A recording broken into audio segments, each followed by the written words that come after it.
Guys, কেমন আছো? তোমরা সবাই আশা করছি খুব ভালো আছো। তোমাদেরকে বলেছিলাম যে আমরা একটা খুব বড় লং ট্রিপে যাচ্ছি 1 মাসের জন্য।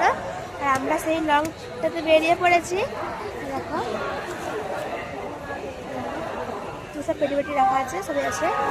দেখো আমার পেটিতে চলে এসেছি আমি। বলছিলাম লং ট্রিপে যাচ্ছি, লং ট্রিপের জন্য বেরিয়ে পড়েছি। এখন আছি আমরা হাওড়া স্টেশনে। দেখো হাওড়া স্টেশনে আছে, দেখো পেছন থেকে কত ভিড়, অনেক ভিড়। চলো, ওদের ট্রেন মনে চলে এসেছে, তাদের নাকি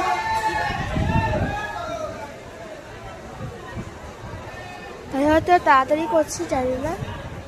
এখানে গাড়ি যাওয়া করে আমি বুঝতে পারছি না কিরকম স্টেশন ভাই। এদিকে এদিকে স্টেশন, আবার এদিকটা করে গাড়ি যাওয়া আসা করে, এইখানটা মাঝখানে রাস্তা।